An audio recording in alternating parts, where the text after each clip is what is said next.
topic. Hey, I'm Bob. I've been totally blind since birth, and I'm into Dragon Ball Z and video games. So, guess what we're going to be vlogging about today? We're on the cusp of the holiday season here in 2021, and it's November 16th as I'm filming this video.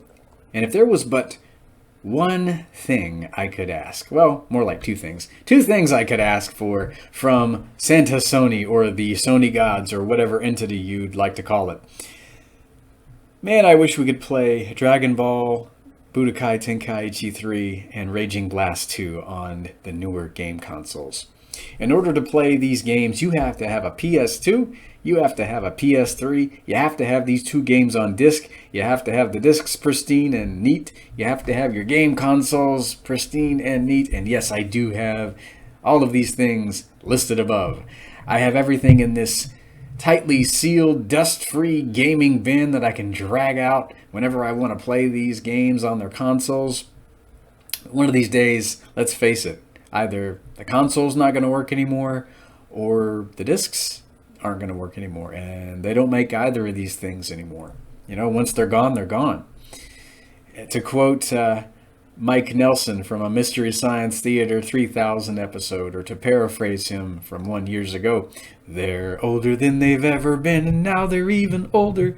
And, you know, they're just not going to be around. So it would be cool if these were made available in the PS4, PS5 stores to download. I will say the roster on Dragon Ball FighterZ is okay. And, you know, we got 43, 44 characters. It wasn't bad. I liked the game for what it was. But when you look at the rosters in these older games, when you look at the roster in Budokai Tenkaichi 3, we're just going to call it BT3 for short. BT3 or Raging Blast 2, these rosters were crazy immense. BT3's roster had over 100 characters, I think. You could play as a truckload of villains. And one of the things that got me into Dragon Ball was Tenkaichi 3. I watched all the supers or listened to them on YouTube in my own way.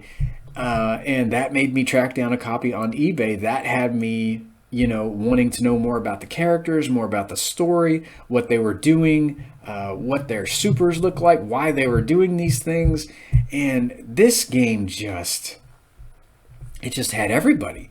You could play as Cell and Frieza in any form you wanted. When you played as Scout or Vegeta, you could even turn into a great ape when you wanted to. You just look at that artificial moon he had with him, and he was a giant armored great ape, you know, still capable of speech and everything. It was insane. And I mean, Cell and Frieza, they're okay in Dragon Ball FighterZ, but to me they feel somewhat watered down. You know, when you play as someone like Cell and Frieza, you should feel like you are playing as some very powerful antagonists. And they had a few supers, but I mean, it feels like they kind of shortchanged them a little bit. I mean, you got to show your bad guys TLC too.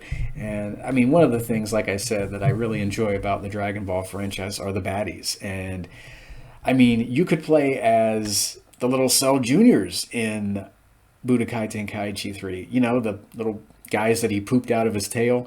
You could play as an entire team of Cell Juniors if you wanted to. Yeah, FighterZ has that tag team feature, but there was just something about having Cell leading his little cutesy baby Cell Juniors into battle in Tenkaichi 3 that was just insane. You could do that in Raging Blast 2 as well.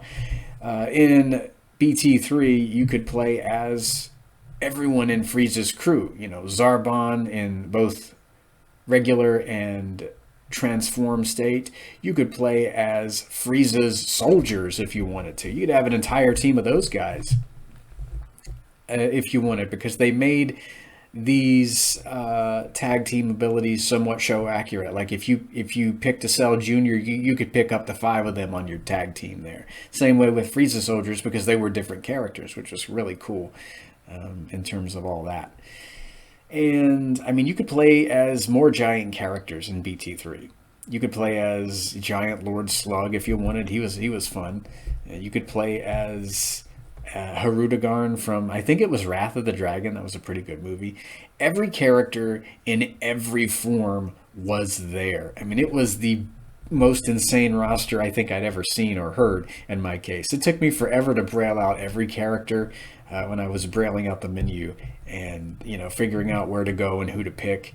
And it's just insane as to how big a roster that was. It would be fun to be able to play as all of these characters on the newer consoles. I mean, Fighters is okay, but I feel like we could do better in terms of different forms for different characters. And I know a lot of these giant characters, you can't play as them when it comes to tournaments and all. But to either quote or paraphrase Maximilian Dude, as he stated in one of his videos, I think fighting games should sometimes just be about big, stupid, crazy fun.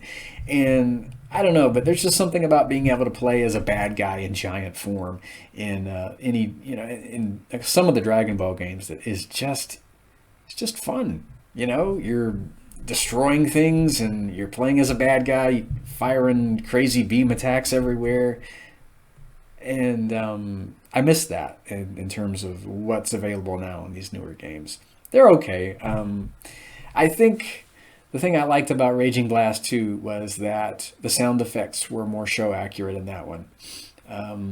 When you stabbed someone with Cell's energy drain or life absorb attack in BT3, the sound effect wasn't show accurate. Neither were the beam clash sound effects in BT3. But when you turned on Raging Blast 2, man, they ripped so much directly from the anime. And it was like you were almost watching an episode when you were playing playing some of the fights there in Raging Blast 2. And you could play as characters that you didn't have in BT3. You could play as androids 14 and 15. You could play as Cooler's entire armored squad on one team if you wanted, because Raging Blast 2 also had tag team. Yeah, I know there's a tag team option in Fighters too, but man, I really enjoyed Raging Blast 2 because of, there were still different forms for different characters. I think I like Raging Blast 2 about as much as BT3 in terms of its character roster. If only we'd gotten to play as Great Apes and giant characters in Raging Blast 2. That's why I would love to see some of these older games made available on PS4, PS5's stores. Because like I said in the beginning of the video, these games, once they're gone on earlier consoles, I mean, they're gone. We can't play them anymore. And I think it's a little sad, but not.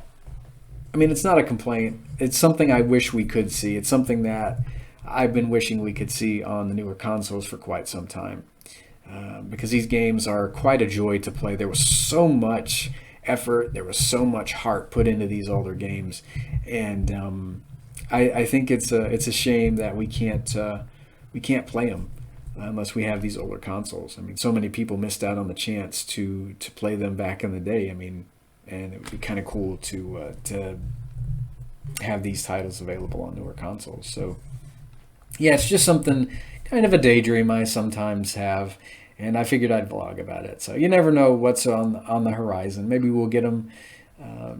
Maybe I ought to do a vlog about what I want to see in the next Dragon Ball Fighters next time. That'll be fun, because I do really enjoy the game. I'll talk about what I liked, what I want to see next time. So be here for the Dragon Ball Fighters vlog in the next video. I will hear you guys later, and have a great day.